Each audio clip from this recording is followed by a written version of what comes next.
Welcome back to the Real Friends podcast. Today, we are going to try to navigate 30 years of impossible missions with Ethan Hunt. So we're going to talk, pretty briefly about the first six films, and then we're going to dive into Dead Reckoning Part 1 and The Final Reckoning. So Tony is back. Once again, we did Final Destination in an hour, all of those. I'm hoping we can get pretty close, but we'll see. Yeah, I don't think it's going to be much over an hour. Maybe five. I don't know. I've got a lot of stuff to cover. But yeah, I'm glad to be back. Well, man, let's dive in. You have experienced the first six much more recently than I have. So let's kind of go through. You talk about what you want to talk about, and I'll throw anything in if I have anything to throw in. You know, Tom Cruise, at this point in time in his life, he was 33 years old. And when he did his first Mission Impossible movie, he came off with like so many big movies. This is the first movie that his production company actually covered, the first ever. And What I thought was unique, I looked up a lot of different things that happened during the first six, like trivia stuff, because everybody's watched the first six. I mean, if you didn't watch the first six by now, it's been 30 years. I mean, for crying out loud. I just did last week. Exactly. But, for most people, they've watched the first six and they probably don't know about some of the trivia that goes behind, of what goes into making the movies and stuff. And I thought it was so cool that Tom Cruise, you know, producing this movie and stuff with his own production company, he actually convinced Paramount to put up $80 million for this movie. Hmm. And the budget was 80 million and they grossed $457 million. I mean, I got the totals for all the grosses in the whole entire franchise, and it's phenomenal. Yeah. And we'll go over that later. But That is an important thing to talk about with this movie, right? There's a couple things about Final Reckoning specifically. A big one is it's not really lighting the world on fire. it, Like it's not. like But it's there's only 2 weeks out. sure. It has been the highest grossing um, Mission Impossible since Fallout. Yeah. Opening weekend domestically, that Yeah. is. But you think about it like, there was a couple things that weekend. I mean, the box office blew up. Lilo and Stitch kicked ass. Exactly. But it was the idea of this is billed as the last Mission Impossible. And if it came out of the gates and blew the doors off, it'd be like they're making a ninth one for sure. They could. Of course. Now that it didn't, but it didn't do poorly. We're in that weird limbo of we don't know. Yes. We have no idea if they're gonna make another one now. Right now, at the moment, it stands at 356 million. Yeah. And, it's only, I say it's only 44 million off from budget. Yeah. This movie had a budget of $400 million. Yeah, exactly. The highest budget movie, probably this year and probably for almost Oh, ever. I'm sure. I Um, think second's probably Snow White, and that was 300 million. I read somewhere where Avatar or something might have been up there too. Yeah, that's the end of the year though. Didn't come out Um, yet. and that's another good point. With all these movies, like most of them were released in May. Hmm. There was one that was released in December, which was the highest grossing movie in the franchise. Yeah. I mean, Christmas release, December 21st. I don't know if that has anything to do with it, and I'm pretty sure that is Fallout, if I am not mistaken. No, Ghost Protocol, Hmm. December 21st. And that's Usually, actually not the highest grossing, well, because Fallout was the highest grossing. I think this is a little early typically because I believe these are usually July movies. No. I know, like So, Dead Reckoning was July. Yes, that's what I was about to say. Yeah. May 22nd for Mission Impossible, May 24th, two, May 5th for the third one. Hmm. Um, the fourth one is December 21st. The fifth one, Rogue Nation, was July 31st. And then June 27th for Fallout, July 12th for Dead Reckoning, and then May 23rd Yeah, for so Final Reckoning, they were doing, that's what I thought. They were doing May, and then they and shifted then to shifted summer. no shifted to December, and then shifted back to the summer. Yeah, and Yes. then the one thing they talk about with Memorial Day weekend is that's a weekend that movie franchises go to die. Like that's usually when the Fast and the Furious movies come out, Oh, just okay. Mission Impossible movies coming out. You say Fast and Furious. There is, and I didn't write all this down, but there was 3 or 4 Fast and the Furious came out the same time period Yeah, that Mission Impossibles have, yeah. and that was pretty cool. They're very similar stunt wise and stuff. The difference is Tom Cruise is actually doing the stunts. Vin Diesel was probably not. You're absolutely right. So, by part, like by some of the later action movie, I mean, later movies here in the franchise, there's other actors that you don't hear about that are doing their own stunts too. Mm, I think they're trying to um, copy Tom Cruise and yeah, trying to be just, they don't want to look bad yeah. in front of their boss, pretty much. I forget what actor. I think it was Matt Damon. Matt Damon went out to lunch with Tom Cruise, and Tom Cruise was talking about, hey, my insurance company told me that I can't perform these stunts. And Matt Damon's like, "What'd you do?" He goes, "I got a different insurance company." Actually, I had that wrote down Yeah. because they the one movie I'll go over it then, but they said only 5.5 million, and Tom Cruise looked at Paramount and just said, "Yeah, fire him. We'll get another insurance company. I'm doing my own stunt." It was actually the stunt where he has to go up the glass building. Mm, The I can't remember exactly what it's called. I have it wrote down, but yeah. I don't either, but yeah. all right, let's go. Let's go into the first part here. Yeah. I have a lot of different things. I think one of the most coolest parts about this franchise is the face masks. Oh yeah. Oh, I think that is like so cool. It does get a little confusing in the second one, but I mean, you have no clue who's who and what yeah, is what. you don't know who the real Ethan Hunt is ever. No. Gadgets, the gadgets are amazing. Um, Emilio Estevez is in the first movie. and he's an uncredited in the first movie too. Really? Yes, and do you know that Tom Cruise was, and I didn't realize this, Tom Cruise was an uncredited guest actor in Young Guns. I did know that. Oh, did you? Yeah. Okay, I Yeah. read that yesterday. That was Yeah. kind of like, I think we talked I was about like, that wow. on our Unforgiven podcast. Oh, okay, Yeah, okay, but that's yeah, cool. that's pretty But that sick. that's why. I mean, and Emilio Estevez doing that, Tom Cruise doing that. I mean, must be, Even each other out, yeah. yeah, yeah. It was awesome. I mean, he dies pretty quick in the first part. Yeah, I mean, I'm pretty sure in Young Guns, Tom Cruise is literally a bandit that gets shot immediately. So it's a little different than Emilio Estevez. Yeah, Emilio Estevez actually talks. Yeah. Um, I mean, 5 minutes in, we get our first, your mission should you choose to accept it, right? And that's from Phelps, which I didn't realize after the first film, Phelps would come back to prominence in the eighth film, yes. kind of stupidly. Yeah, I have some other tidbits about the person that played Phelps Yeah. in the original Mhm. 1966 TV series. But another iconic thing for Yeah. all these movies is the self-destructing tape. Yep. Well, I mean, it becomes a self-destructing phone. It becomes a self-destructing Sunglasses. sunglasses. It becomes a self-destructing bomb that goes off to kill the secretary Yeah. in one car. Yeah. Um, and that was pretty cool because um, so every self-destructing thing is done in 5 seconds. Hmm. They said when Tom Cruise was told about the mission in the car, it was 5 seconds to the T that the car blew up. So that was pretty cool. Yeah, that's sick. Yes. One You thing, know, one thing I really noticed in this one, and I feel like I noticed it in the other ones, it just wasn't as blatant, is when Tom Cruise was in a mask, like doing different things, like when he was disguised as that senator at the party in the first movie. yes. The camera is from his first person perspective.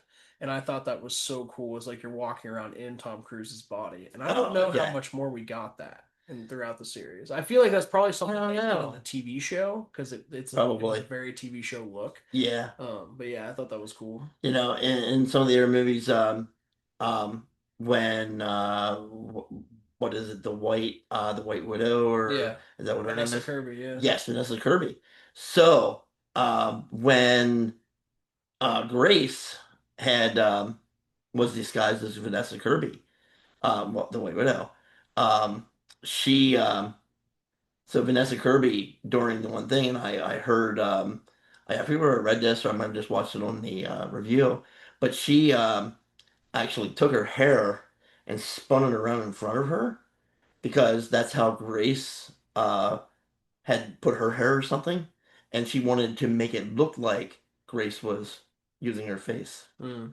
and I thought that And was it and pretty it cool. kind of did. You could pretty clearly tell it wasn't White Widow. Yes, In yes, the scene, Vanessa Kirby did really good with that.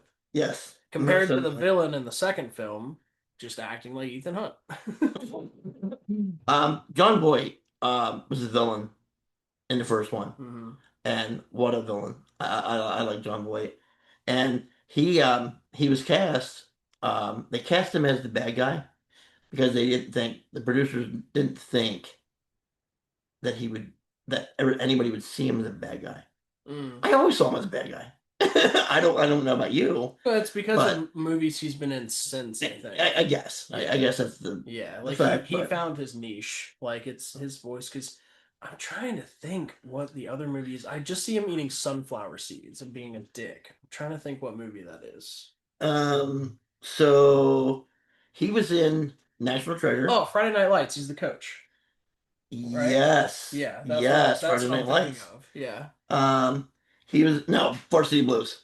Or Varsity Blues, It was yeah. Varsity When he Blues. shoots him up. Yeah. Yes. Yeah. So he was in Pearl Harbor.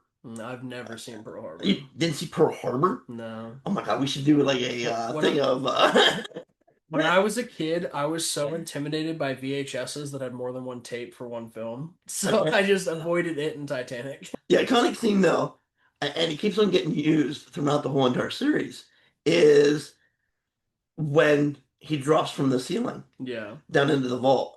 And It's not every movie either. it's not every I movie, thought it was going to be every movie that he was hanging upside down. I was like, oh, Tom Cruise just likes hanging but it's upside not down. just Tom Cruise. Right. Jeremy Renner Jeremy does it Renner too. does it, Yeah. and so when they were doing that though, and I thought this was kind of neat, when they were doing that for all the takes they were doing, he kept on hitting his head on the floor.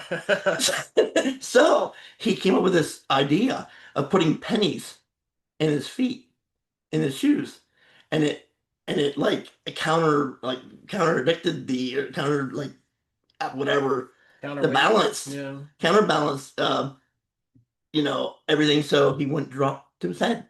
That was so cool. Um, uh, Another thing, we talk about the budget, we talk about the how much the movies have made. Tom Cruise entirely said, "I'm not taking my $20 million for this movie." I mean, he would make $20 million. I'd take $20 million. I don't know, Sure. but kind of smart. He ended up making 70 million from this movie because of all the Royalties. roadies and stuff that came off of it. The box office earnings, actually.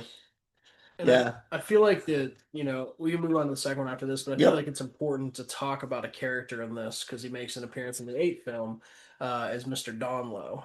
So Okay. the guy working Yeah. in Yes. the vault. In the vault. So when Tom Cruise gets Yes. in and he steals what was that called he was trying to get?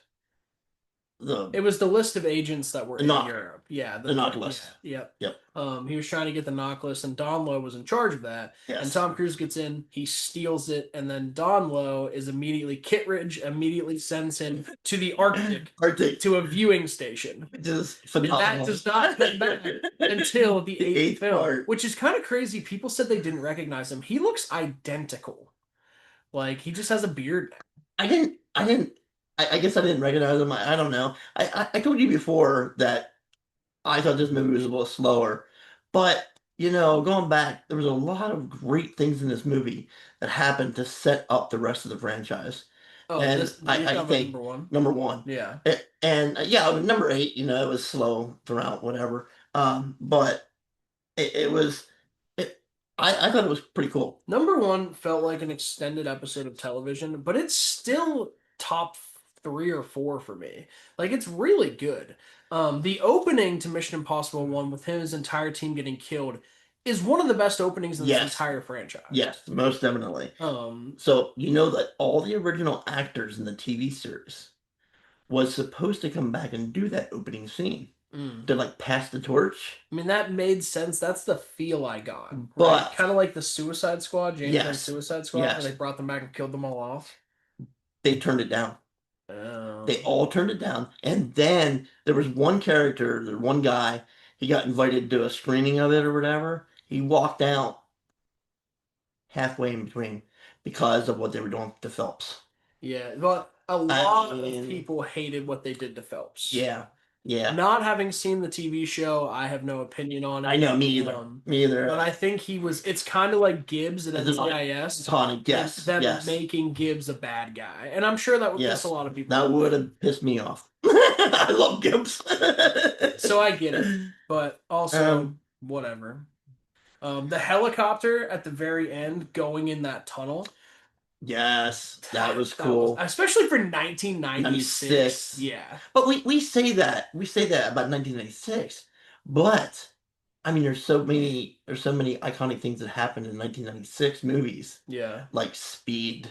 Right. I mean, Yeah. freaking one of my favorite movies. I mean, Yeah. it was The mid freaking 90s awesome. took off. Matrix Yes. was around then. Oh, Matrix, phenomenal. Yeah. Keanu Reeves, phenomenal. I mean, we're not talking about Keanu Reeves right now, but Let's get into what I consider the the worst. worst film in the franchise. It's Yeah. kind of wild to me that Anthony Hopkins is in this movie. But kind of wild to me that John Woo actually directed it That too. because he directed. I mean, were they blockbusters, Broken Arrow, and Face Off, Hard Payback. Target, Yeah. and all them? Were they? But they had big actors in them, Yeah. and they made And they money. had some cool action. This Yeah. does have some very cool action. It's Yes, like the motorcycle the fight motorcycle feels very John Woo. Him climbing the rock, like rock climbing at the beginning. yeah. Is, The rock climbing thing is I mean that iconic. that comes back in almost every movie though. Like it Yes. creates the really cool scene in Fallout. So hmm besides that though, this movie's kind of cheeks. Like So, to go off subject just a little bit, Dougray Scott, the person that played Sean Ambrose, he actually was supposed to be Wolverine. oh Do you know how different that would have been? yeah. You know, and then it was actually offered to Hugh Jackman, Hmm. but he was supposed to play it because Mission Impossible 2 went over extended or something like that, and that's why he couldn't do it. Gotcha. I mean that was pretty cool. Another cool person in that one was Thandaway Newton. She was the thief, Okay. Tom's love interest. Yeah. Nia Hall. She was fine. I was surprised she never came back. She was offered but never accepted. Yeah. Um, I don't have the time for the first one What's that? when Luther comes in. I don't remember, but I did write it down in the second one. Ving Rhames, 30 minutes in, is back in charge, man. So I have this note like later. I have like notes that I was going to go over, but Ving Rhames and Tom Cruise, the only actors to be in all 8 movies. Yeah, Yeah, that's fair. only, Yeah. only, and then Simon Pegg is the other one that comes in the next movie that we're going to talk about. 3 through 8. Yeah, but I mean, getting back to the second movie, I've kind of told you how I feel. What do you have from the second film? Yeah, I think the second film is probably like you said, it's the worst one of the franchise. Yeah, But saying unanimously, that, unanimously across the board. I don't know anyone that likes 2 better than any of the other ones. but saying that, it had a budget of 125 million, and it made 546 million. You can be the worst movie, and if you make over 300 million, Yeah. I'm sorry. I mean, I'll take it in a heartbeat. I mean, no matter what, these movies have made money, right? I think one of the biggest things with Final Destination 2 is that John Woo and Tom Cruise could not agree on the stunt things. Yeah. John Woo was like he was really determined that he didn't want Tom Cruise to do his own stunts at all. Well, so let's look, right? The highest I grossing just pulled movie up the highest grossing of films in 2000. 2000. Yep. Mission Impossible 2 is number one. Yep. Gladiator is second, then Castaway. Yes. And then What was not a lot of it? great movies after that. So that could factor into X-Men, though. I mean, X-Men's there, sure, but that was, that did half, not even half of what Mission Exactly. Impossible 2 did. Like, there wasn't a ton of great movies that year. There's movies that we appreciate now, like Yes, yes. How the Grinch Stole Christmas, The Perfect Storm, the George Yeah. Clooney movie. But yeah, it's Tom Cruise. Tom Cruise believes this himself, and honestly, it's pretty true. He's the last movie star. He saved films. Top Gun Maverick saved movie theaters. Yeah.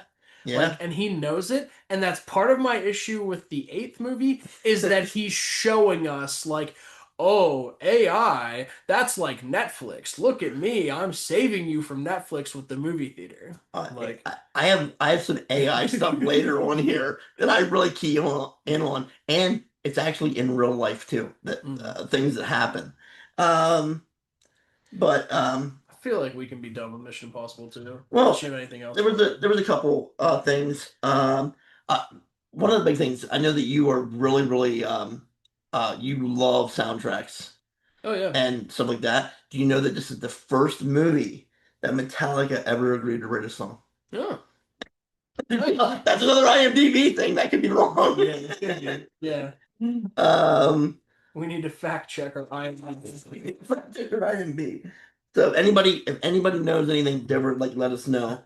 I think the fight scene at the end though with Dougray Scott, I thought that was cool. It's good. That was a good It's scene. good. Yeah. It might have been the worst Mission Impossible, but I think that overall that fight scene was incredible. It had some very cool scenes. Yeah. But that's what it's just it wasn't great because it was trying to do too much. Like the sunglasses for the thing at the beginning when it blows up, it's just trying to do too much. Yeah. But the bar for Mission Impossible is so high. Mhm. That's why this movie's not all that great. I'm pretty sure I still gave it a 5 or a 6. Yeah. But that's why the bar is so high, and we'll get there. And that's why Final Reckoning really doesn't hit that bar. Yeah. Because it's so high. Because these movies are awesome. Yeah, most definitely. Good. And we're going to get in right now. It's considered by people on the big picture to be one of the worst ones. Per 3? 3. In my opinion, so I've thought about it, and I went back and I rewatched this, and I rewatched Fallout. I think Fallout's my favorite. But this is damn close. I think Ghost Protocol is probably my favorite. Sure. 4, and then 3, 4, 5, and 6. So much action in That's all. when they hit their stride. 4 of them. Yeah. They were so freaking awesome with the action. But probably 4, 5, 3, 6. And then I'm going to recalculate. I originally said 7. I'm going to go back to 1. And then 7, 8. And then 2. But that's normally how people put them. Yeah. I mean, we'll get there, but yeah, 8 is considered by most to be the second worst in the franchise. Yeah. So Mission Impossible 3, I mean, so why were people saying that this was the worst? Is it because of the they think it's J.J. Abrams. People don't like J.J. Yeah, true. Yeah. This is the first one. So I watched all these on DVD. This is the first one that I saw, so 2006, where it did that. You wouldn't steal groceries from your mother, right? Well, why would you steal movies from a theater? Piracy is a crime. So this movie had a budget of 150 million. It only made 398 gross. You compare that to the other movies, and they were all over 400, 500 millions.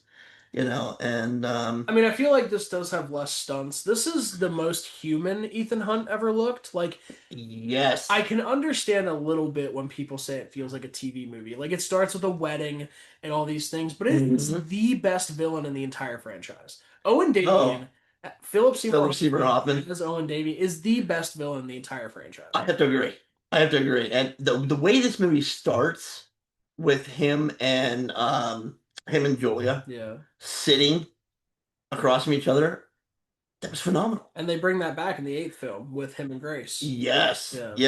They do a lot of bringbacks in this and I have a lot of different comments in here. from like um 3 through 8 of they entirely um other movies. Like they like show scenes of like one thing that happened in their movie like way back. And Mhm.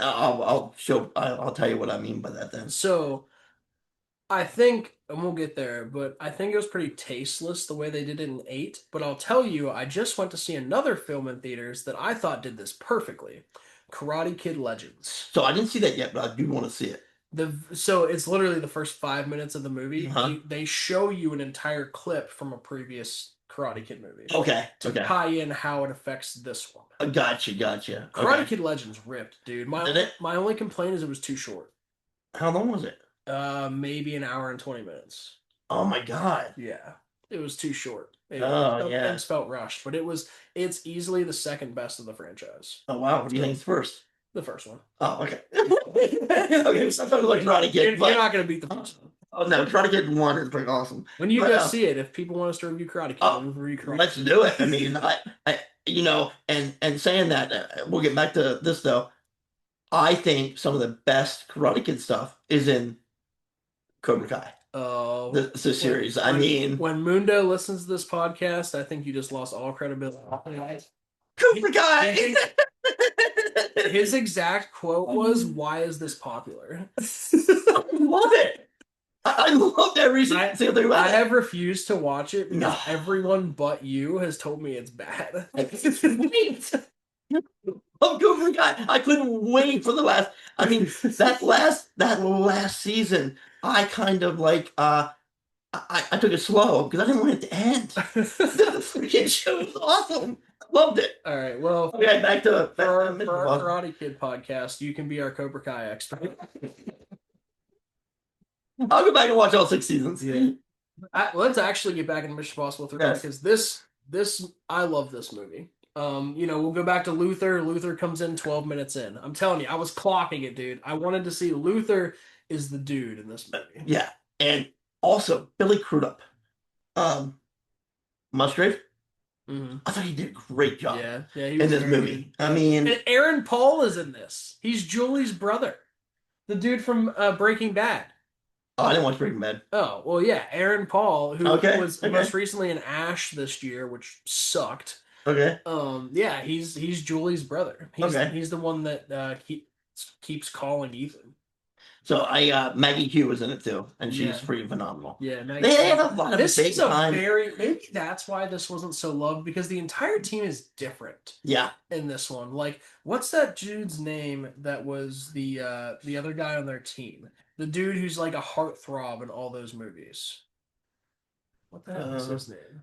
Jonathan Rhys. Yeah, Myers? Jonathan Rhys Myers. Yeah, yeah, Okay, yeah. Declan.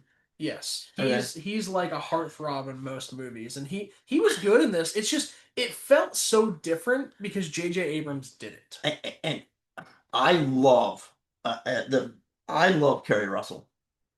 Sure. I think I wish she would have lasted a lot longer in this movie. Yeah. I love her. Yeah. She's freaking awesome. I Yeah. loved her from The Americans. She was good. Oh, I was good. did appreciate what they did with her because it set everything in motion. It right? did. It did. Yeah. And my favorite actress throughout the whole entire movie has to be Rebecca Ferguson. The whole entire franchise. Oh, I was gonna say she's not in this one. No. Yeah. The whole entire franchise. Yeah.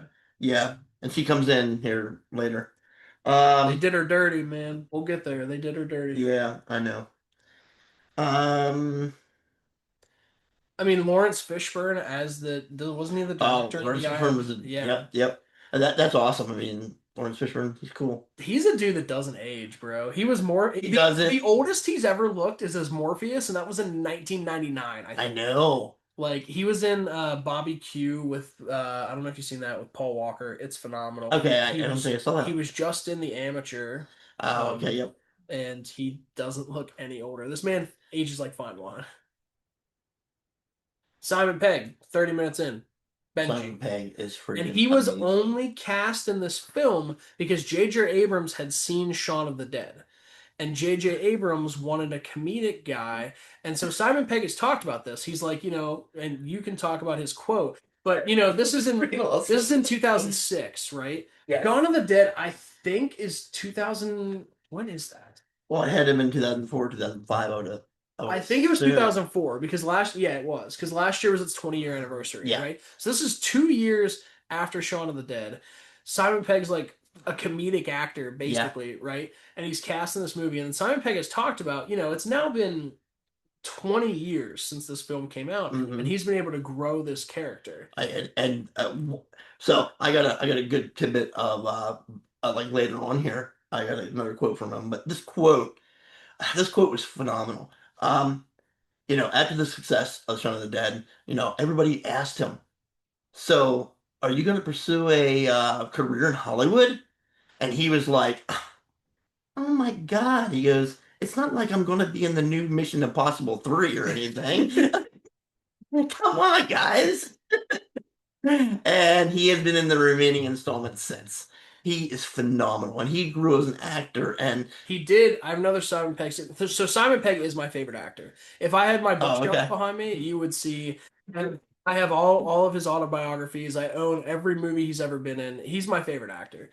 He came out this week and said that he's going to start working on a new film with Edgar Wright, oh, who okay, made Shaun of the Dead, Hot Fuzz, and The World's End. oh, okay. He said after Edgar Wright's new film Running Man, which he's making the remake of the Arnold Arnold Schwarzenegger. Schwarzenegger movie. Yeah, he's making it with Glenn Powell as the lead actor. Uh, He said I don't know.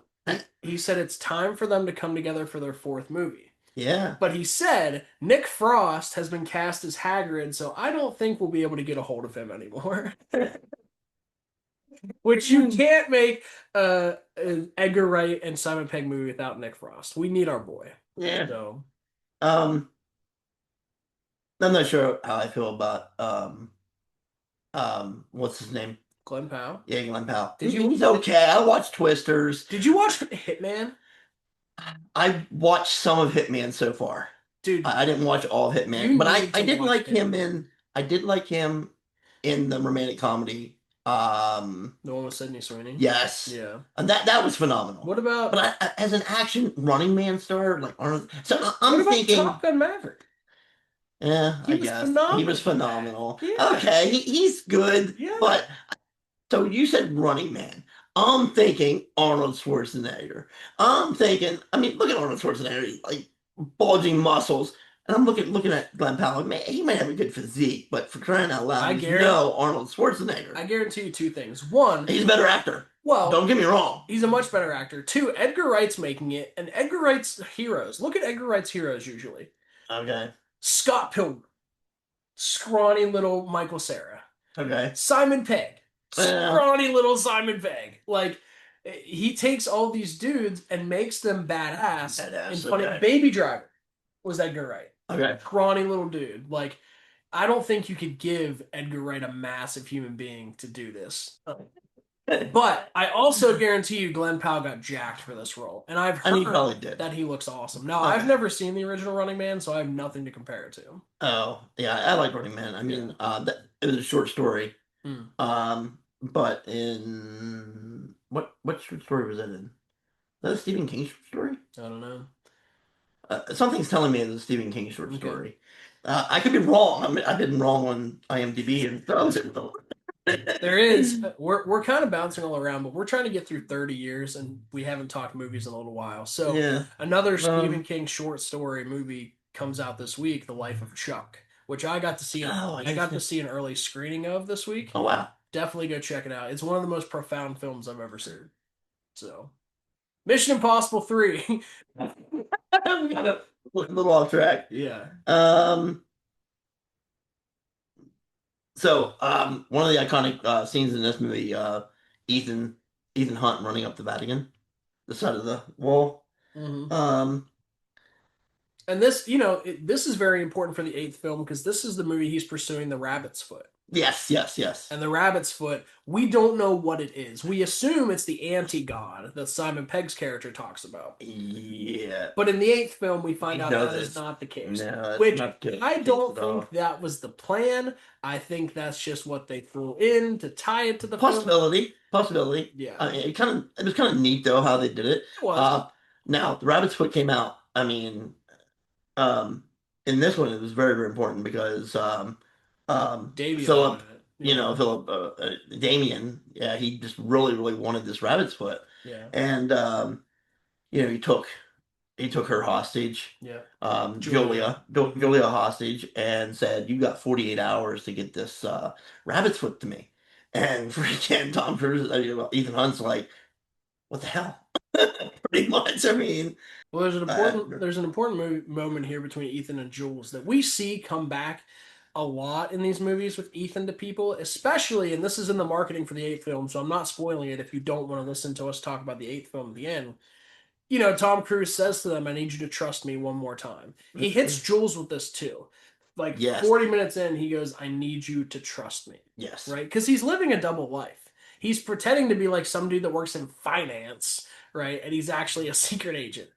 Um, happens a lot.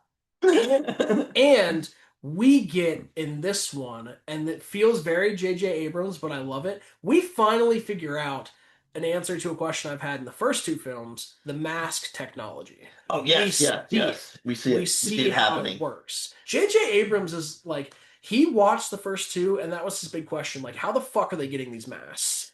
He's like, I need to create that, right? Yeah. And so he did it, and I thought it was absolutely sick the way they did it, and the barcodes for the voices on their throat, like, that's awesome. When it actually comes to the point of him and Julia actually sitting there, and then um, he kills her.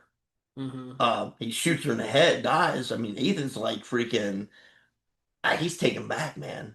I He's mean, in you shock. just He's watch completely in your shock. wife just die, Yeah. and then Musgrave comes in and says it was Ollie, Who was his friend? who was his Yeah. friend. Musgrave was a guy that worked with him and was his Yes, friend. And and no, he's he been just working with, betrayed him. yeah, he's been working with Damien. Um, he comes in and takes the mask off of it. And it was his assistant.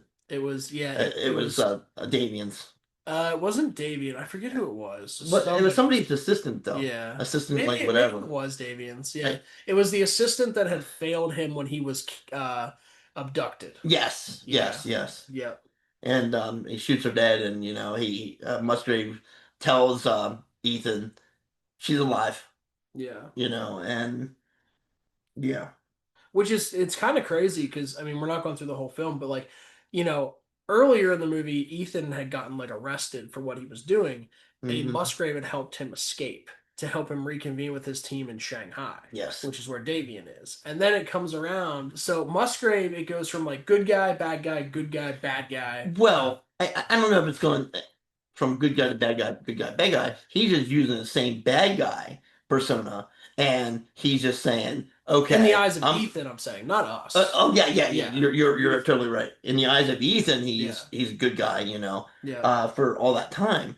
But we know that he's a bad guy. He needs to break Ethan out. He Yeah. needs to like help Ethan to But get his final. this part's very, very important because it shows us that Ethan is going to rely on Benji and need Benji going forward. Because Yes, Simon Pegg could have just been a minor part in this at the beginning to of have that course. role, and he might have. There might have been a script where he did that. But then when Ethan calls him at the end and uses him to track down where Julie is, Yeah. that tells you, all right, Benji's going to have a larger part in this universe, and he Yep. does. Very He has quickly. a freaking phenomenal larger Yeah. part. He's the third largest character in the whole entire It franchise, and really he becomes like the second largest character because Ving Rhames kind of like goes off, but I Ving would Rhames say is at the still end, on. if if Yes.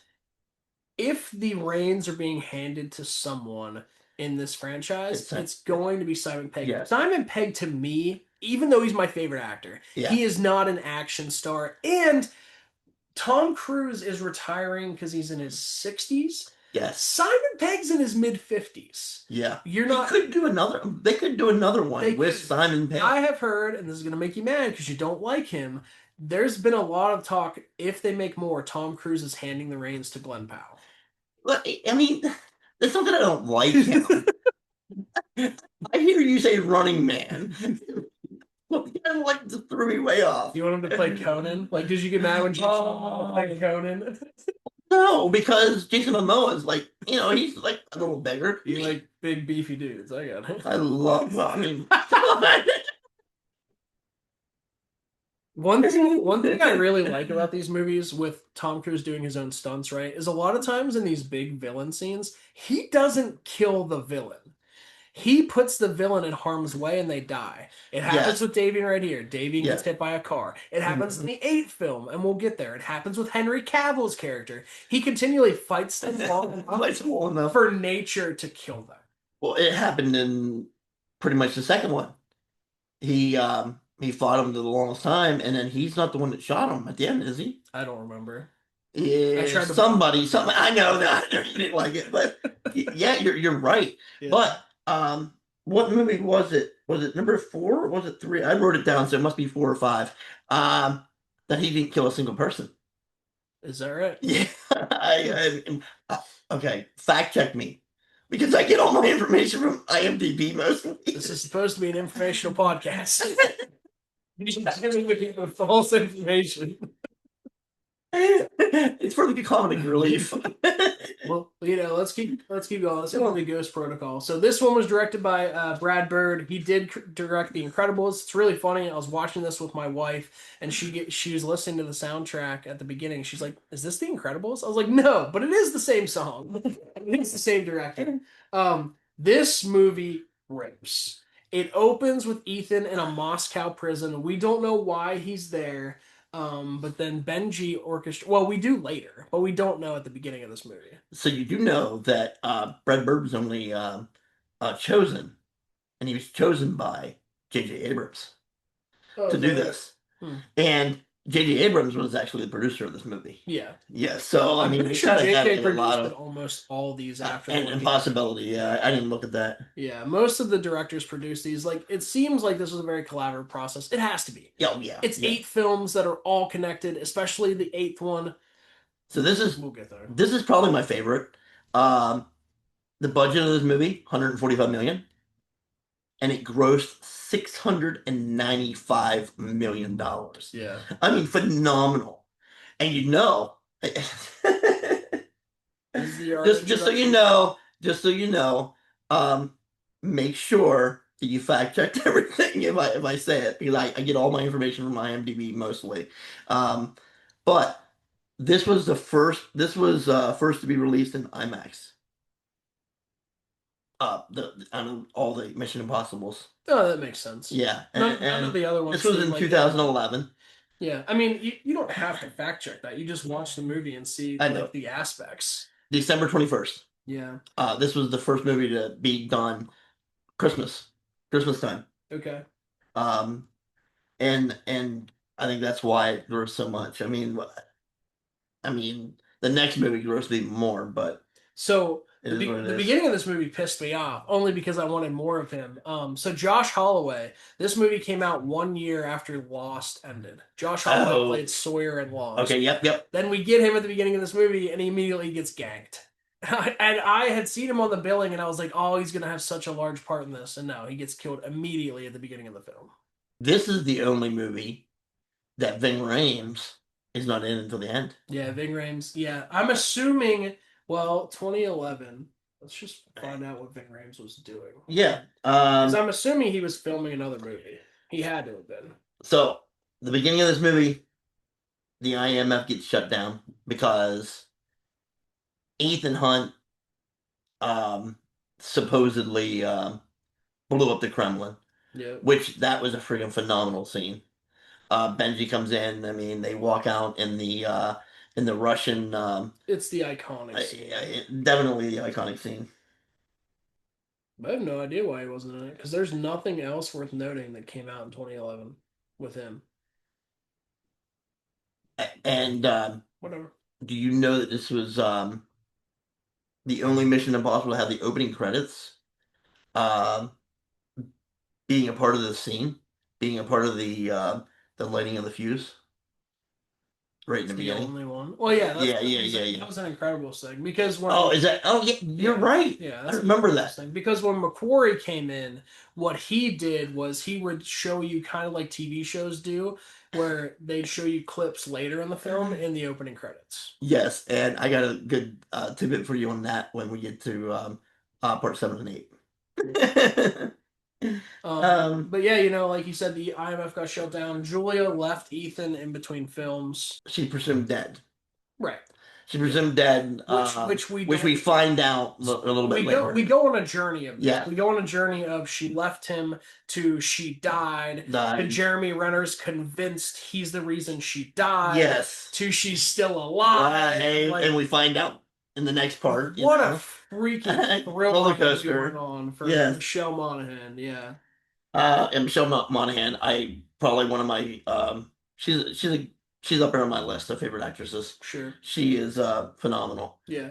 Um, so this is where the iconic scene comes in of Ethan Hunt going up the building, Hmm. and it's the Burj Khalifa Hotel, Okay. actual place where they did it, Yeah. which is freaking awesome because not all the time do they do. They mention in the producers come out and mention in part 8 or whatever, part 7, when they come down them steps, the Italian steps or whatever. Um, they make a note that they didn't actually use the actual steps because they didn't want to piss anybody off. Yeah. Um, but yeah, I mean, he This hotel climbed up. this hotel scene is very cool in idea.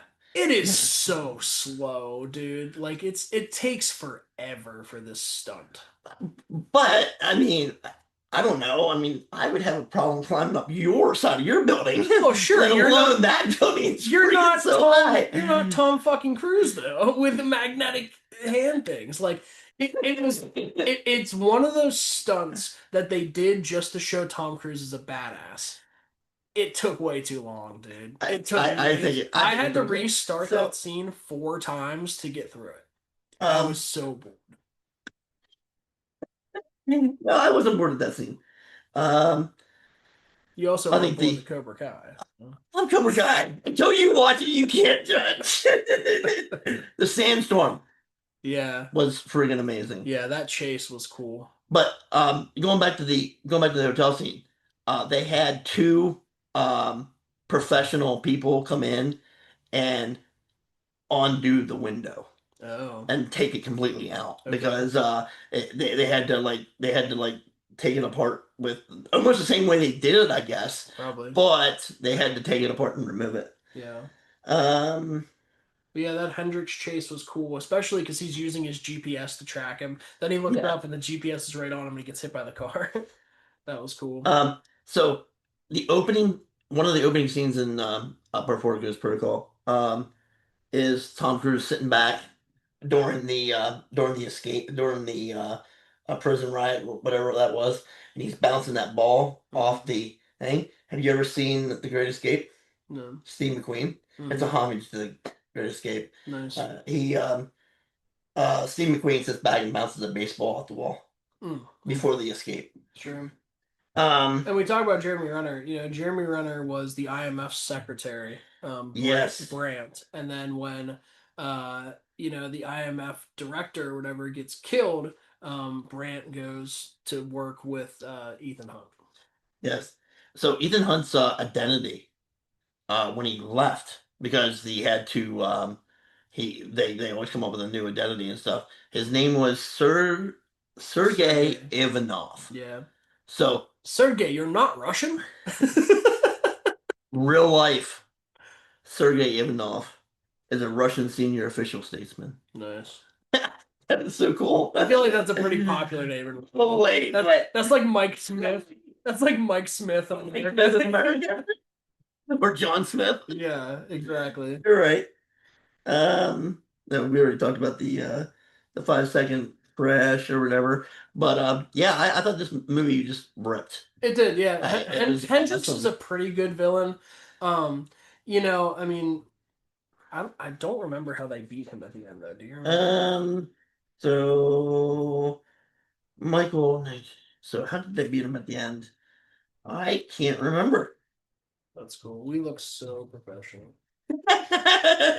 No, and I didn't like write down every single thing about the movie either because like I was telling him beforehand, I wanted to give you snippets of like information that Yeah. normal people wouldn't know. I didn't know before I looked it up. Oh, this And is this is the one in the garage where he falls off the huge.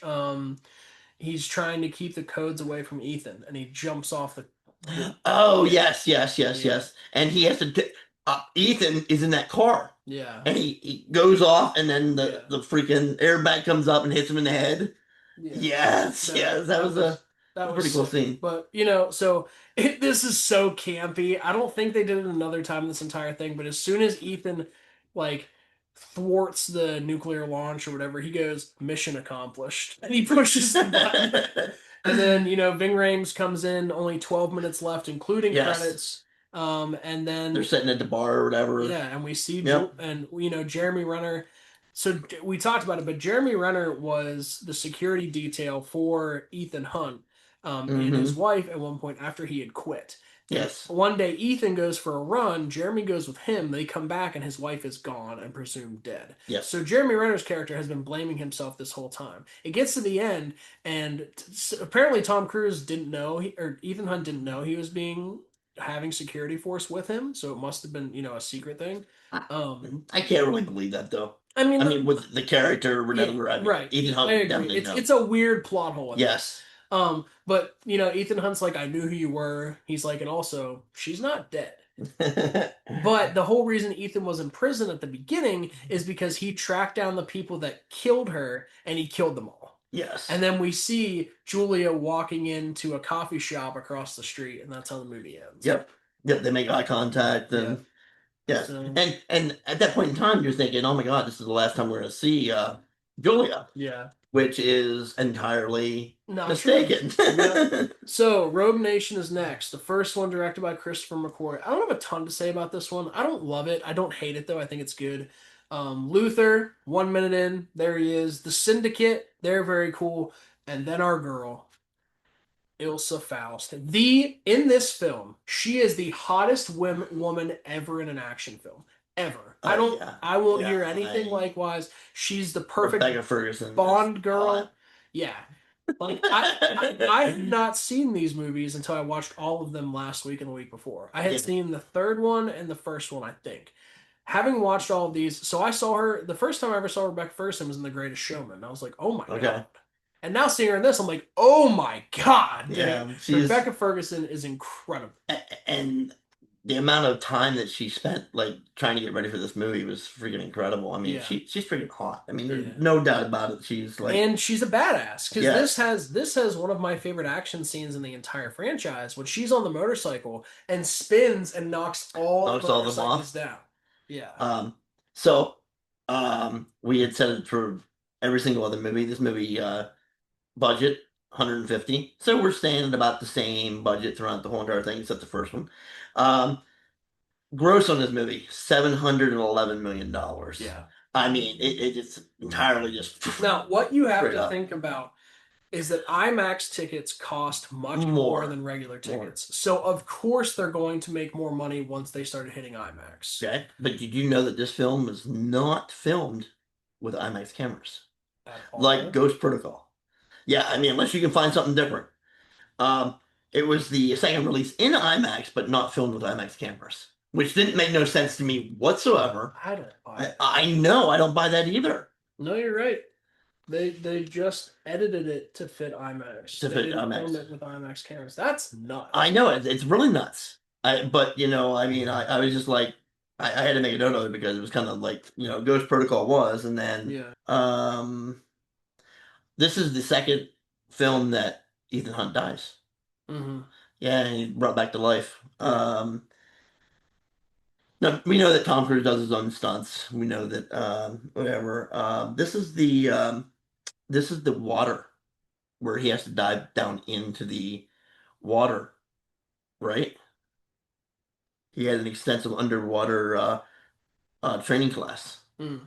You know how long he held his breath for? I don't know. 6 minutes, record breaking. That's phenomenal. Well, I've said this to you before, and it's true. With his belief in Scientology, I don't know Scientology. I'm not going to talk poorly about it, but he is so convinced his God won't let him die That's why he does all these things, dude. The only reason he's stopping is because his body is too old. Body's telling him he has to. But even still, he still did all the stunts in And 8. part 8. Now, he didn't do much fighting in 8 compared to the other films. They kind of showed that off camera, so I don't know if Yeah, that's part of it. maybe he Because, then like the other people are younger and faster, but he still, I mean, he did the submarine, he did the airplane. I don't know how he didn't die doing the biplane, but we'll get there. oh yeah, I talked a little bit about that. So the only no, that record did get broke by a woman. Kate Winslet did it in Avatar: The Way of the Water. That's nice. 7 minutes and 14 seconds. I mean, that's incredible. I can't even hold my breath for over a minute, for crying out loud. I mean, You got bad look at me lungs. too. You got bad lungs. But getting back to the Syndicate was the major crime, like the bad guys in this movie. I'm going to put it out now. The Syndicate should have stayed the Yes. enemies the entire franchise. Yes. The Entity sucks. The Entity is stupid. They could have like made it like parts. You know, they could have made the Syndicate go into the Entity, but not named it the Entity. It just could have been didn't like care about the whatever. name. It didn't need to be AI. Give me a real villain. This franchise. So I said this to you before, and it's true. This franchise screwed itself by putting the best villain in their third film. Oh, most definitely. Because then they were chasing that. Now Simon Lane's cool. I don't like Simon Lane in this movie. I think he's a weirdo little creep, and I think he's supposed to be. In the next movie where he's got his beard and he's a badass, it shows that beards are makeup for men. If any of you saw the play I was in a little while ago, you know beards are makeup for men. But they screwed themselves having the best villain in the third film. So they were chasing that high the entire time. Now, Simon Lane's pretty good. Henry Cavill's character is phenomenal. And then they're like, you know what? Let's just do AI. And no, we'll get there. We'll get there. If you can't tell, I didn't like 8. 7 was fine. I didn't like 8 at all, but we'll get there. So stick around. Even if you don't want to hear about the other movies, we're still going to talk about, or even if you don't want to hear about 8, we're still going to talk about the other ones because we're going to get in now to my favorite. Unless you have more on Rogue Nation. We got to talk about the motorcycle scene. The motorcycles were all BMW. Did you notice that? Like in most of the movies, the cars were all BMWs. Yeah. I mean, it's phenomenal. For sure. Oh yeah, most definitely. Yeah. But the huge motorcycle chase though was freaking phenomenal. And did you know that Simon Pegg did all his driving stunts by himself in this movie? Tom Cruise and Tom Cruise always does, but yeah, he did his own driving stunts in the movie. A dude from the UK doing driving stunts. That's actually a little nuts. Isn't it? Yeah. It's pretty cool. Very Jason Statham with it. A couple different things, and this is like totally thrown out there. I'm pretty sure we got some Casablanca fans that watch this podcast. So Ingrid Bergman was in Casablanca. And her character's name was Ilsa Lund. Rebecca Ferguson kind of resembles Ingrid. Her name, Ilsa Faust.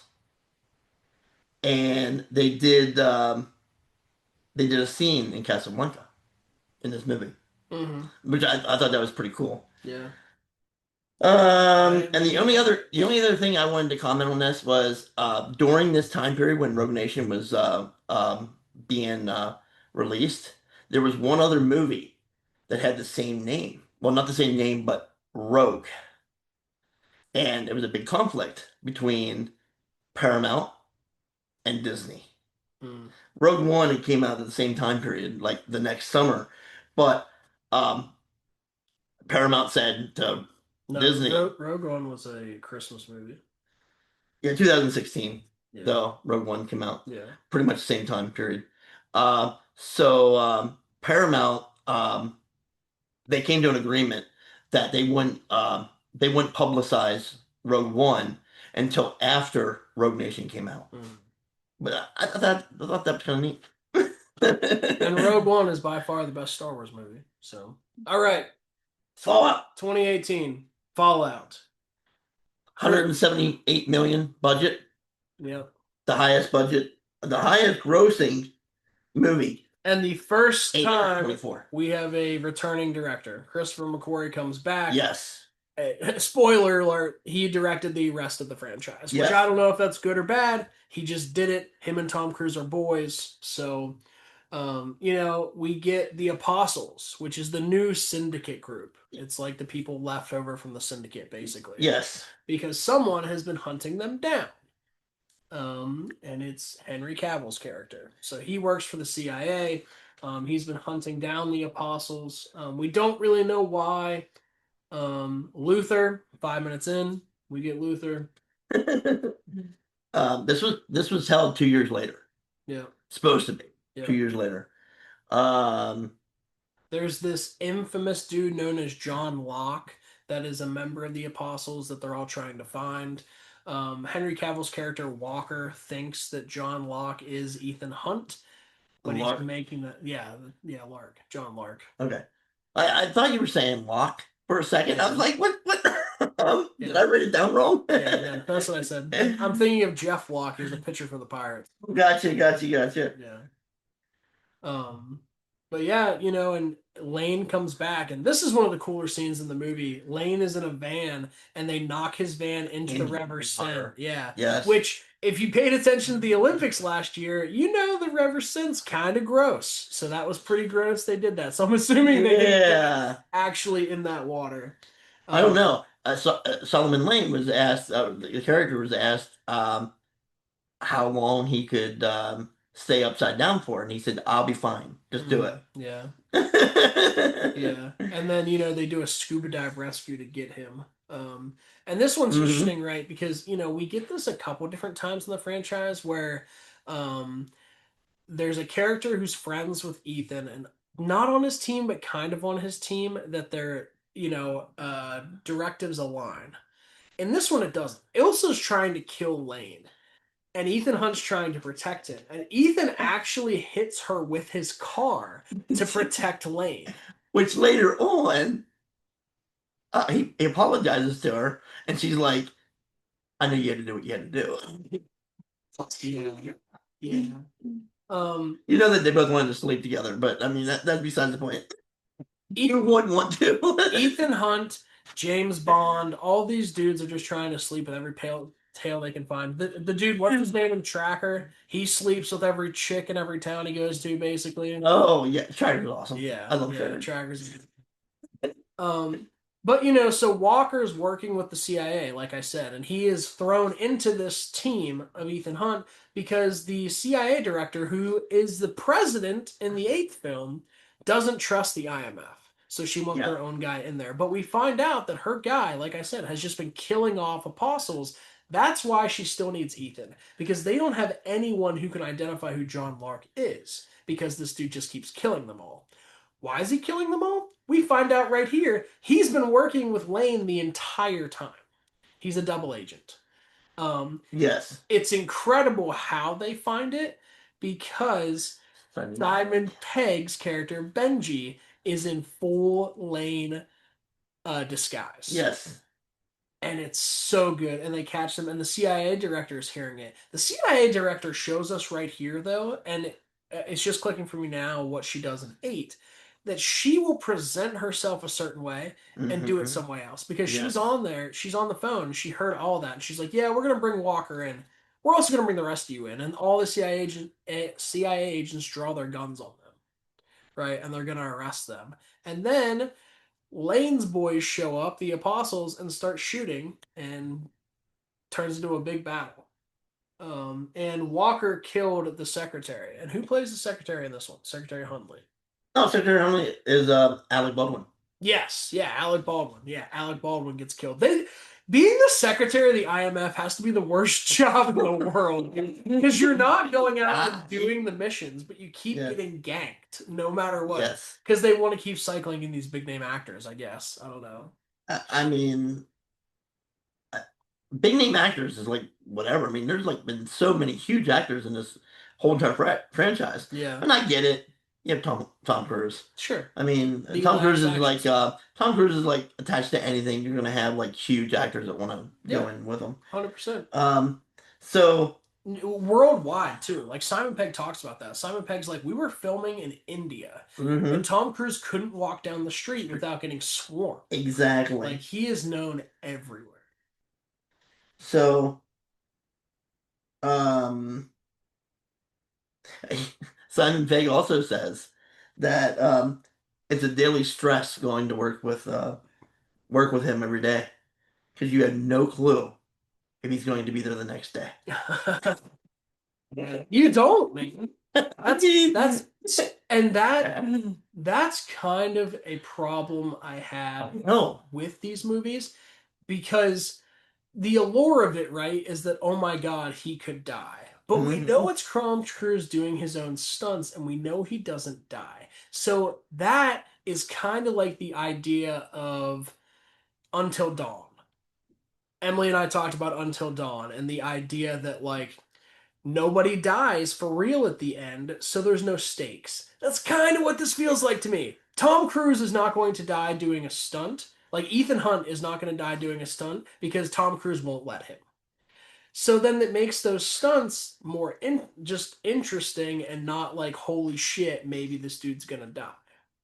Yeah, I mean, I guess, but he could. That I mean, that's the whole thing. If he would die during a stunt, would they go with the movie? Would they go I'm through with not the talking movie? about Tom Cruise. Oh, that's what I mean. I'm talking about Ethan You're Hunt. talking about Ethan Hunt, Yeah, but Ethan Hunt is Tom Cruise, so it's kind yeah. of like one of those things that you have no clue. I mean, we would know because we would have saw it. We would have saw it on the news. We would have saw it, whatever. Everyone's going to. Everybody would No know. one knew Alec Baldwin shot that chick, and no one knew anything about that movie. Like they're clearly gonna know if Tom Cruise not filming a fucking Mission Impossible Yeah, movie.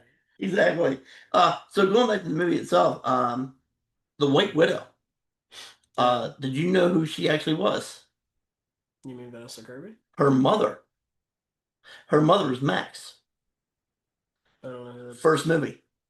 Vanessa Redgrave's character. Oh, really? Yes, Hmm. in the first Mission Impossible. Wait, the actor's mother or the No, no, no, the character's? characters. Oh, okay. Character's mother, the White Widow.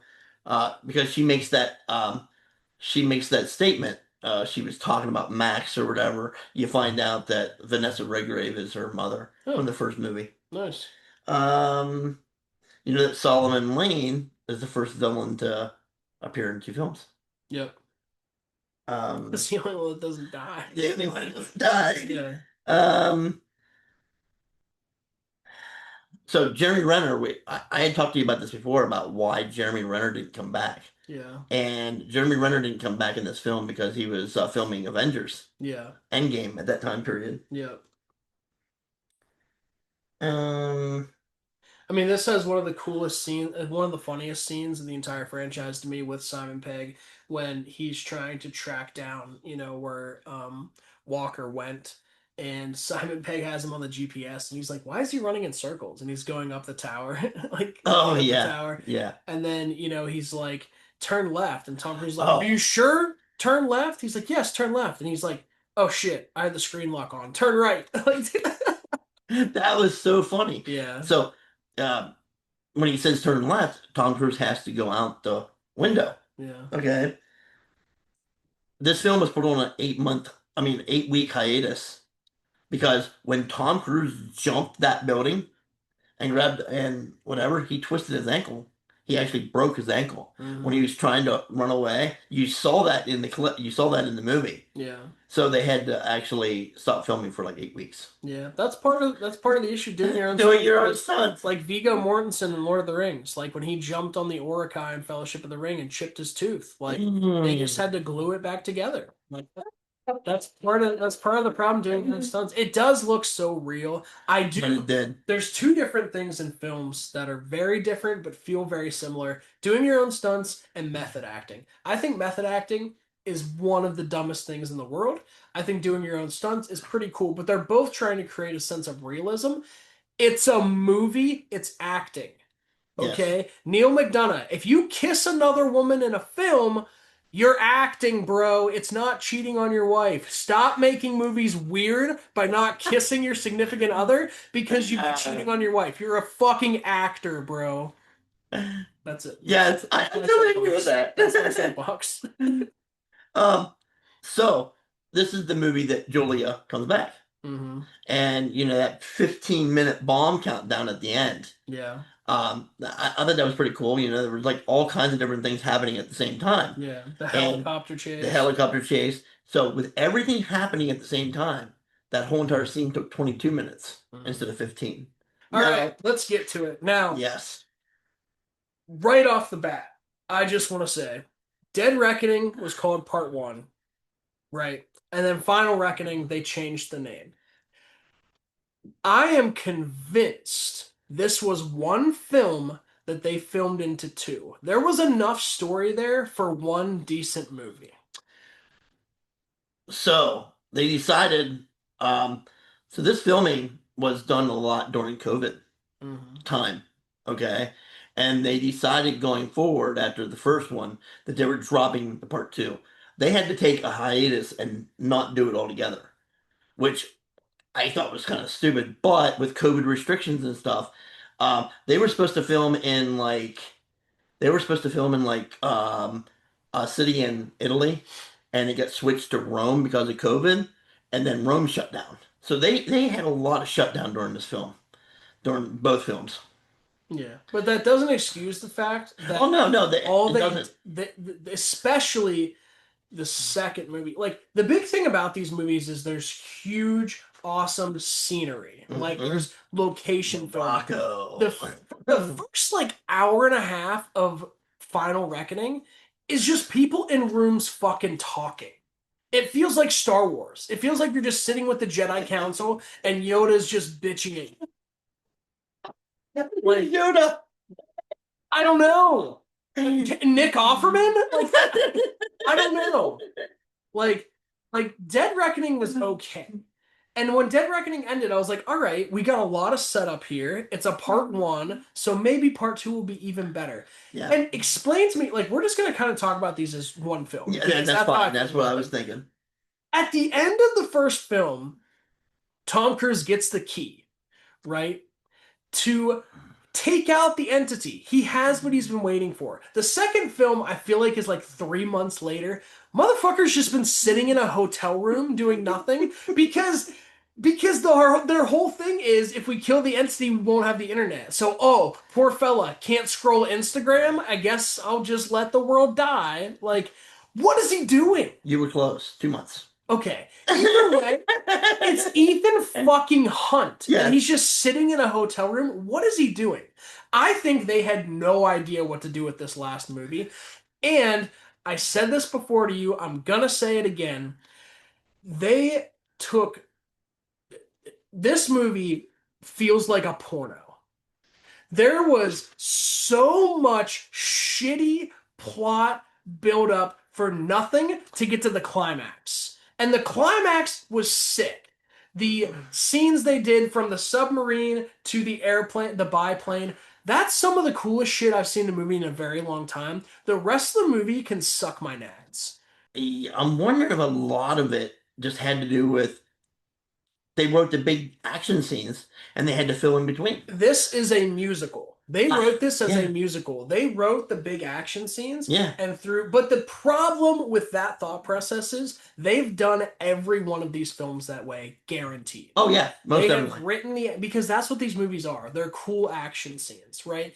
The thing I shouldn't say I hate Final Reckoning because I said before the bar is so high for these Hmm. movies.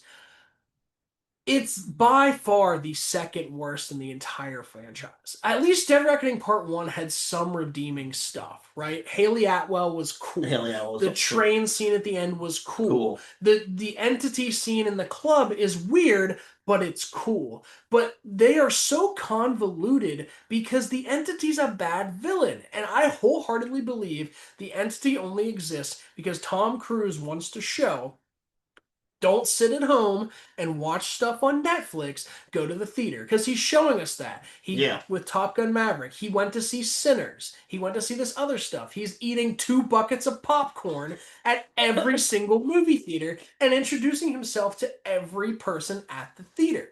He's trying to save movies.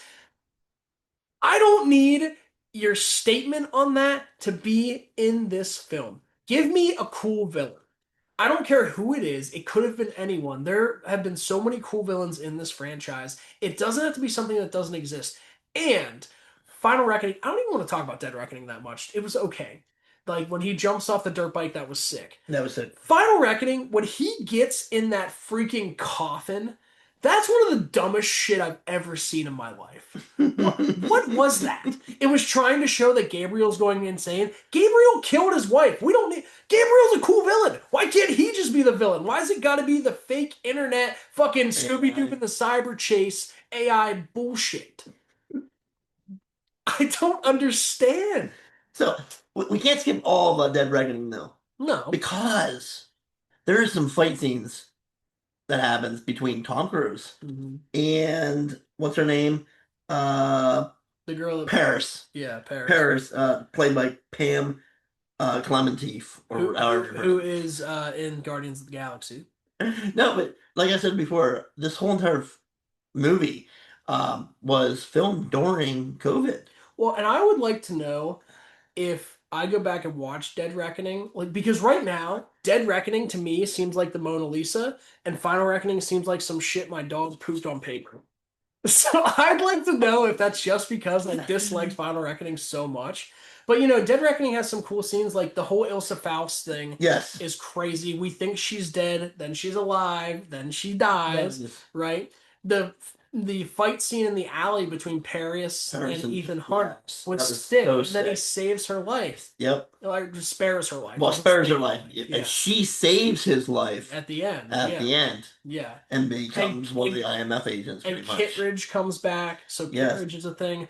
It kind of pissed me off about White Widow, because White Widow's a thing, and like Grace, you know, imitates her, right? And the stuff with Grace Yes. is sick. Grace is really, really Grace cool. is good. This. Is this the first one she's the, in? the first one. Yeah. The first one, and the first scene with her and Ethan meeting in the airport scene. So good. So good. Yeah. I mean, and there's lots of good things about this movie. Sure. They You just threw know. it out the window. This is why they dropped part 2, because they didn't want to taint part 1. Part one. Because, like, you know, another thing about Final Reckoning that pissed me off, right, is the beginning of the movie, they just show us this giant collage of shit from the other movies. I just spent a week watching 30 years of films for it not to fucking matter. But you gotta think, you know, yeah, you just spent the last week, but there's people that hasn't watched these movies in 30 years. Right, you know, but over the 30 years. But when you have an IP this big, you don't have to spoon feed people. Imagine You don't need to do everything. Imagine if every Star Wars movie that came out just showed you, oh, by the way, Luke Skywalker's a blue milk and Darth Vader's his dad. That's what this No, movie did. you're right. You're right. But Like- I like some of it. It didn't need to go that far. You're absolutely right. I don't know if I really enjoyed any of it, man. Like the stuff with Luther, how they killed him off. Oh, how they killed him all, that sucked. I didn't like that. All it was an opportunity to see Ethan Hunt run twice. Once running to Luther, once running away from Luther. That's what that gave us. You know, the stuff with Don Lowe was cool, like when they got to that camp. But it also takes away the credibility of the first film, because the whole idea of the first film is that we need to get this key. It's the only key that exists. We need it. Yeah. Then in the second film, just kidding, the Russians have one.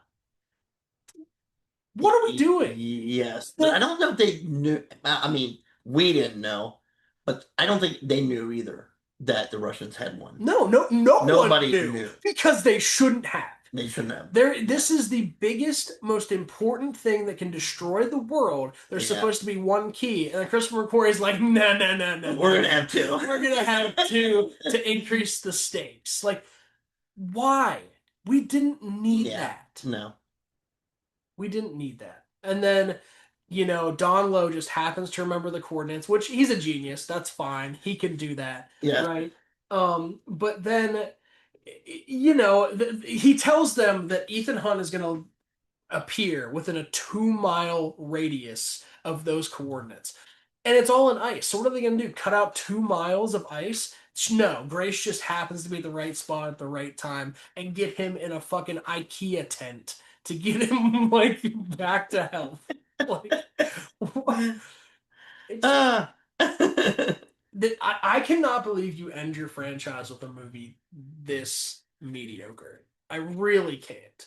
But that being said, after that point, this movie kind of rips. Like the submarine, like right before that, the submarine is pretty cool. Way too long though. Yeah, This yeah, that this is a was. 3 hour film. The submarine felt like it took half an hour. And then the biplane is really really cool. My plane was pretty awesome. I got a good point on the biplane. Well, another fun fact. But um, Came to that phone if you don't remember. no, I don't actually remember it. I read it and I guess don't remember it. Um, I know that he said that I wrote it down somewhere. I don't know where it was. I just go from memory here, so if I'm wrong, I mean, you just fact check me or something. But Ethan Hunt and the other character, what was his name? He's Gabriel. When they did this, um, they both performed their own stunts on this. That's nuts. And that is nuts. And so when Ethan was there by himself, they had a green screen, like actual pilot flying it. But he said he almost died in this scene. Okay, I think I'm done complaining about Final Reckoning. So if you have any notes, please. So the jump at the end of Dead Reckoning, phenomenal jump. We both agree on that and stuff. Um, I know this whole entire time it's been nothing about just like fun facts from me. And I said it right from the get-go that I like that because everybody's watched the first six. In this one, kind of, I mean, it's kind of new, 2023, but I loved that scene. It took 6 shots to do that scene, and the only CGI that was even What scene? the jump, The the motorcycle motorcycle jump. jump, the only CGI that was done in that whole thing was to take away the ramp Mm. that Tom Cruise used. And that was phenomenal. He done that jump like I don't even know how many times he said just to practice it. He had over 1,000 jumps like recorded. So I mean, I know Tom Cruise is like not a lot of people's favorite actor and stuff, but that's commitment. Right. I mean, right down to the T. Am I gonna go do something 1,000 times before or whatever? Probably not. I mean, if I'm getting paid $70 million, I'm probably gonna do it. But yeah, the jump was insane. And the jump was supposed to take place, the whole entire scene, Austria. They actually did the jump in Norway. Hmm. So that's pretty cool too. I mean, all the like what I loved about this whole entire franchise was the scenery. That's what I'm saying. That's why the first hour and a half I of know. Mission Impossible, or the first hour and a half of Final Reckoning made me mad because I know. it feels like I genuinely believe they had the script for one film and they just added a bunch of crap. You can feel it. You can feel Yeah. there were 10 minutes added here. Why? And there's a scene in Final Reckoning where he's in the DEF CON room, right, with the president and all of her advisors. Yes. And the end of that scene is she's sending him to jail. And then they go outside, and one of the soldiers is like, "She's letting you loose. You've got 48 hours." There's 100% a version of this film that they filmed where Tom Cruise is in jail Yeah. and the rest of the team's doing the job. And then they just decided, no, we need more Tom Cruise in this movie, which we do. Yeah. This this felt like Snow White and the Seven Dwarfs, the new Snow White, where Yeah. where after everything was done, they decided, oh my God, we forgot the dwarves. Let's make CGI dwarves and just add them in different places where it makes no fucking sense. I feel like that's what this movie did. This movie was like shit. We can't go where we want to film. Let's just film shit on studio in Hollywood and throw it in this movie and make it not all that great. And you know what? It's 2 hours and 40 minutes? No, no, no, no, no. We need another 20 minutes of flashbacks to the other fucking movies. But you're not complaining. It's my fault, guys. I thought I was too. Man, here's the thing, right? I haven't complained this much about a movie in a long time. This is not one of the worst movies I've seen in a long time. I was just so excited for this shit, Yeah, and it didn't at all live up to my expectations. I've done that with other movies. I did that with The Force Awakens. I was so stoked up because it was 15 years since yeah. 3 was in theaters, you The know. Force Awakens was. I was it was It was fine. okay. It was fine, Yes. right? But I was so mad when it came out because I had such high expectations. That's how I felt about this. Granted, I hadn't seen them all, but 30 years of a movie, you think they Yeah. would end it well. Exactly. You think that, especially having the same director as the other ones, it's not Yeah. like they handed the keys to this to Rian Johnson and said, "Figure it out, Chief. We know you fucked up Star Wars. Maybe you can fix Mission Impossible." Like they didn't do that. It was still Christopher Plummer and Tom Cruise. And Yeah. I think this is what Tom Cruise wanted. I think he thinks this is a good movie, and it's just okay. And now I'm a little worried for what he's going to do next. Are we going to get a Days of Thunder sequel on the back of F1? Like, maybe. I love Days of Thunder. It's great. It's great. That's not what I'm saying. I'm saying Yeah, I get what you're saying. I think he is a little way off his rocker now to the point that I'm a little concerned what's going to happen next. We never did mention the budget of this one. Dead Reckoning, 291 million. The eighth part, the Final Reckoning, 400 million. Now, granted, this Dead Reckoning, I mean, yes, it owned. Okay, I say it only made 571, but it didn't come close to Fallout Yeah. at 700 and some. This is not And- really as good. And part, you know, and that the Final Reckoning, it's only at 396 million right now at the moment. Yeah. Now it's only 2 weeks in. Don't get me wrong. I mean, But your first 2 weeks, especially now, is the biggest weeks. They'll crush 400, and you know I get the figures on Maybe. all of them very quick. maybe. But here's the thing. They grooved into a sweet spot with Memorial Day. Coming out Yeah. today, the Oh, new John Wick movie. John People Ballerina. that like Yep. action movies are gonna go see that. Yes. Then next week, How to Train Your Dragon's coming out. Yes. Mission Impossible needs It's to gonna- figure it yep, out financially right now. hmm It's probably gonna make money, but it's not gonna make a lot. And I do Yeah. feel like this is probably the end of the franchise, unless they reboot it. which Yeah, I most don't definitely. think I don't think unless they do like one standalone with like Simon Pegg that would I don't know. I think that'd be kind of cool. I think we need a director's edit where these two movies come together into one, Into one big and one. it's 3.5 hours. Most definitely. Cut I totally agree. All of the chicken fat. Yep, Give yep. us one movie called The Final Reckoning, and it's probably gonna rip. You give Yes. us mostly Dead Reckoning, and then the scuba scene and the body. That's what we get. See? And you let Yeah. Luther live. Luther's in a different plane flying around. There you go. There you go. So talking about Luther, his dying words Yeah. was no one is safe from Phineas Freak. You know who that was? It was one of his aliases in the first movie. Oh. Just a throwback of the first movie. Okay. Which, you know, I think they did that a lot in this whole entire franchise. They threw back like a lot of stuff, You which can would be do that fine. if you didn't show all the clips. There you go.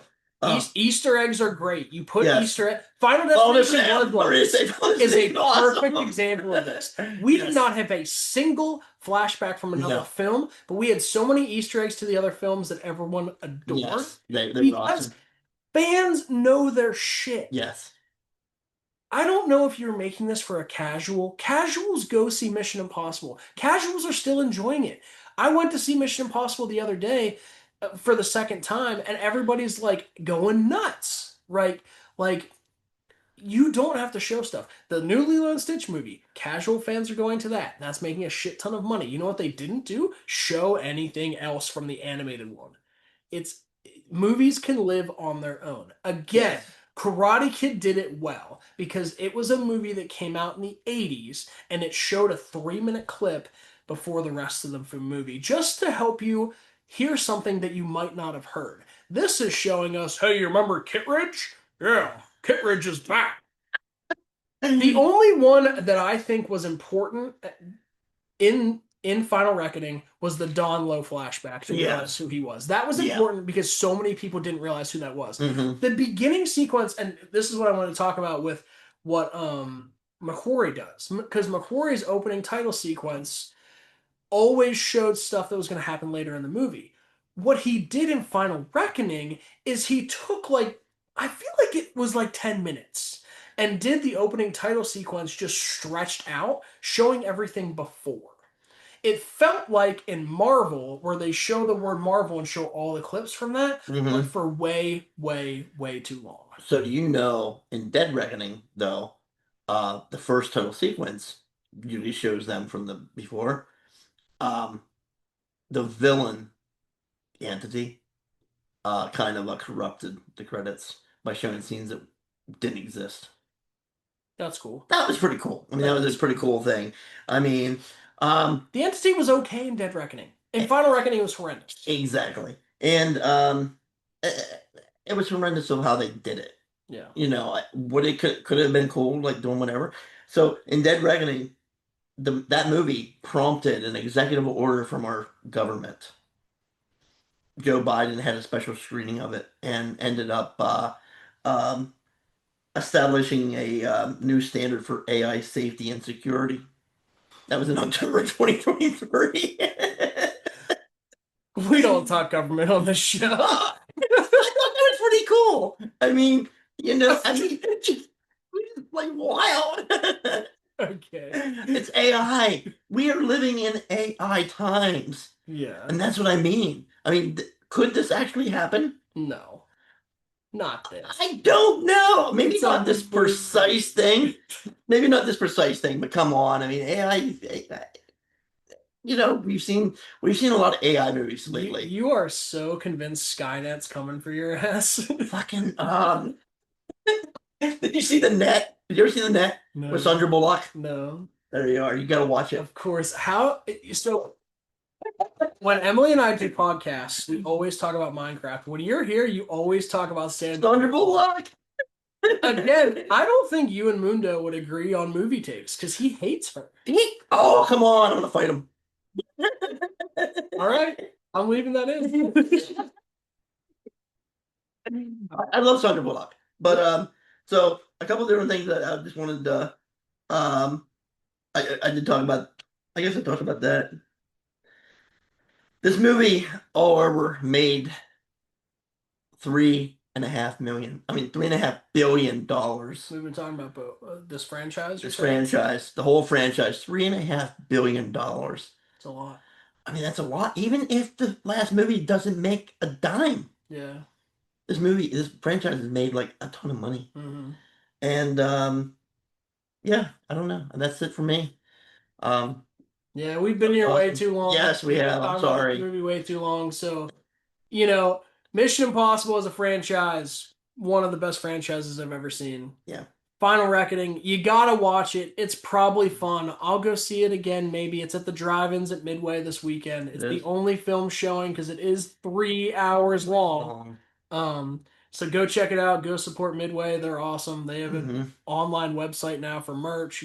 The food's great. The chicken tenders from Minecraft the other day were awesome. The Grain Ranch ripped.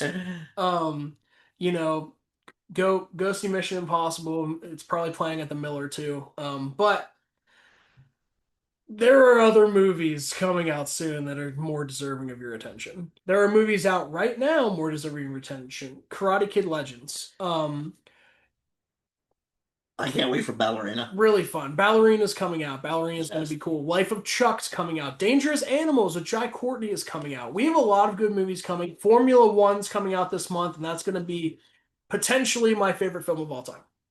I'm just going to put it out there. I know people don't like Brad Pitt. It looks like It looks like Tom Cruise's Days of Thunder with Brad Pitt in a Formula One car. That's my wet dream. Well, that's cool. That's I haven't saw anything on it yet. Yeah, that's my wet dream. So I'm going to try to see that in IMAX, but go to the movies, go to the drive-in. Yes. Yeah, Mission Impossible was fine. So, yeah, Tony, thanks for coming on. Thanks for having me back. Hopefully you have me back again after all these fun facts. Fun facts with Tony. And yeah, that's been the Real Friends podcast. And we'll see you next time.